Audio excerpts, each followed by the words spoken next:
Good morning, good morning. It is Ty, the LinkedIn guy from Selling Made Social, and I hope this microphone is working. I should have checked it beforehand. What I want to talk today about is referral networks on LinkedIn, because as many of you know, if you follow me, as many of you know, LinkedIn may not be suitable for you simply because your ideal client avatars, although they may have accounts on LinkedIn, they actually may be in small numbers, but further than that, they actually may not be active. And to give you a classic example of that, and I use it a lot, and I know some other coaches have kind of, hooked into that analogy. However, for example, there's about 84,000 dentists on LinkedIn in the USA, but only around 650 to 750 actually come in monthly and post anything. So if you're going after dentists on LinkedIn and wanting to use it as your sole primary lead channel, you're going to be sorely kind of let down, because your market size is really only those 700 odd dentists. And that's predictable. You can actually do stuff. You can send a certain amount of connection requests, expect a certain amount of acceptance, get into messages, accept a certain percentage of them actually messaging you back as well. Once you chase dead and dormant accounts, it's kind of game over. It's just like sometimes you get lucky, sometimes you don't. So LinkedIn isn't great for everyone. Even if you're in the B2B space, just because it's B2B doesn't mean that your ideal client avatars are there. Now, particularly as well, if you have an offer or a solution where it's a self-improvement offer.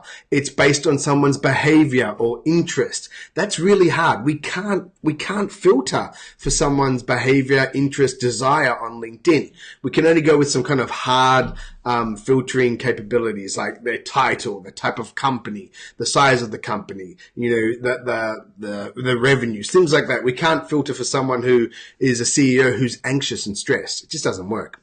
However, what you can do, and where LinkedIn can be really powerful, and it's worked really well for a number of my clients, is setting up a referral network.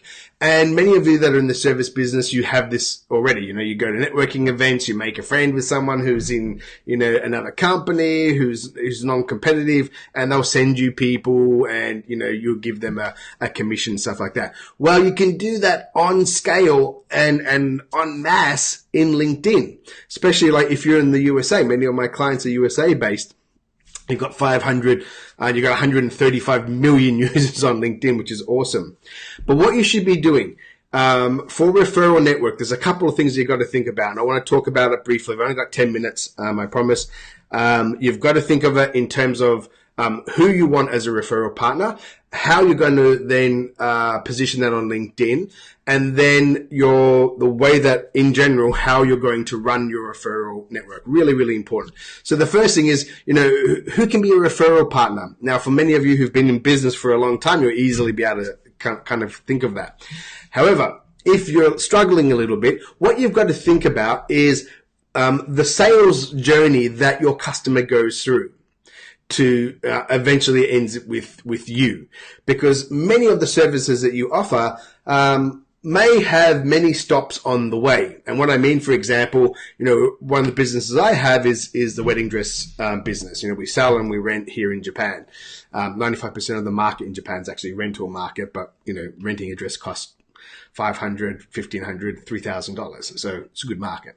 But on the sales cycle, before someone comes to us to rent a dress, in Japan, they actually already book the place they want to have their wedding. Then they actually book the photographer as well. And then they tend to book the flower person. And actually the dress is the last stop on that whole journey.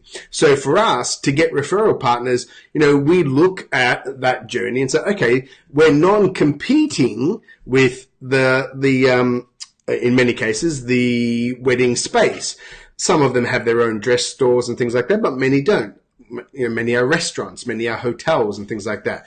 So, we're looking to referral partner with people along that sales pathway. We partner up with photographers. We partner up with, flower arrangement people. And that way, we get them early up in the funnel before they start thinking about the dress. Our location may say, hey, location partner, why don't you go and check out TIG dress? That's a great, could be a great one for your dress. So know your customer journey. What other stops are they making on the way to you? Okay, really important. What other stops are they making on the way to you? And therefore, can you partner with them? That's the easiest way. Think of non-competing partners that serve your same client. So even if there's not a sales journey to you, who else sells to your client? What is a very common product or service that your client will also purchase? Right? Think about that. Think of those people as your referral partners. If you're a loan officer, a mortgage officer, think about CPAs. Think about real estate agents. Think about divorce lawyers. There's people there that are going to be dealing with your clients that could refer to you. Now, the thing about this, though, on LinkedIn, what you've got to do is make sure that you address that on LinkedIn. You have to put a section in your LinkedIn, an experience section. And if you follow me at all, you'll know, don't use a resume on LinkedIn if you're using LinkedIn for getting clients. A resume is for getting a job. You're trying to use it for get clients. So it should be a client-facing promotional style page. So what you should have in the experience section, one section dedicated to referral partners. And you should put the who, the how you work, what you do, what kind of referral partners you like to work with. Address it in your LinkedIn profile. So when you start to reach out to these referral partners, it makes sense. You tap on their shoulder, they have a look at you, they get into a discussion, they go back and check your profile. Okay, it makes sense why you're reaching out to them. So make sure that if you're going to go to the referral network, that you have that addressed in your LinkedIn. Okay, a whole experience section, dedicated to referral partners. Now, in general, just a couple of points before I go. I'm sorry, I'm just in a rush, but I wanted to get this out. Just a couple of points. The system that you put in place, when you have a referral partnership or a system in place, you've got to make it really easy for your participants to actually refer people to you. So things that you should, just to the top of my head, that you've got to think of, make it super easy for them to join. Okay, and super easy systems for them to refer people to you. Okay, really important. Don't have a complex or complicated system for these vendors sending you someone. Make it super easy for these vendors to trust you. So include an onboarding, kind of process with your vendor. Right? It may include, it probably will include a meeting with them, video meeting, Skype, whatever. It may include you sending them a package of information. It may include you giving them a welcome package as well. A little bit of a thank you for joining. Make it serious. Make them see this is not for giggles. This is a business stream for you. So make it super easy for them to trust you. So when you approach them, they should be able to see testimonials for clients. They should be able to see success stories. So in any kind of, content package for them, make sure you include that. Make it super easy for them to trust you, because what you're asking them to do is take that client that's special to them and hand that off to a stranger. So they have to have total confidence that you're going to be able to take care of them. So really show them the process. What's going to happen when they hand that person over to you? How are you going to treat them? How are you going to take them through your sale? Really let them know, educate them, make them as comfortable as possible.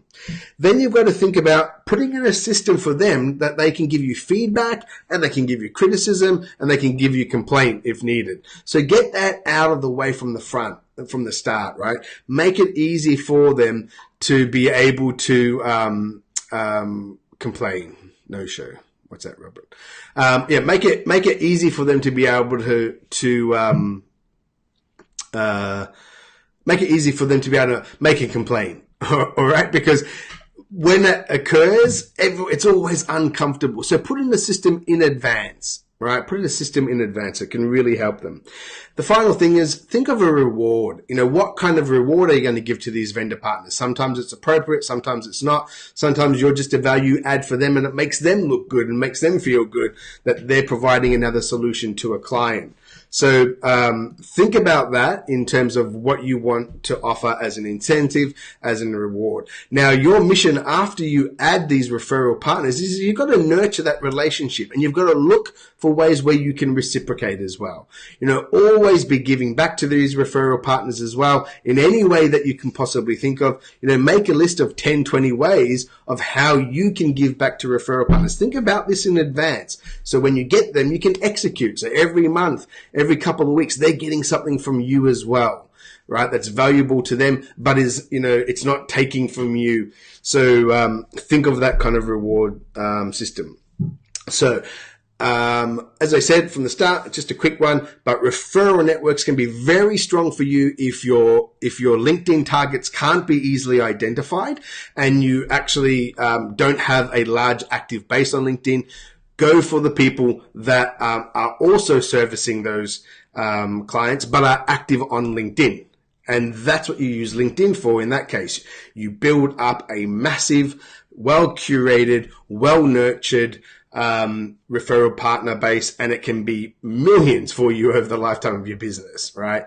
Absolutely. You're leveraging their network, their sales, their people, everything about it makes it awesome for you. So I hope that helps. Just a quick one. If you've got any questions, please put them down below and I'll get to them. So sorry, I've just got another call I've got to take, but I wanted to get this out. All right, guys. See you later.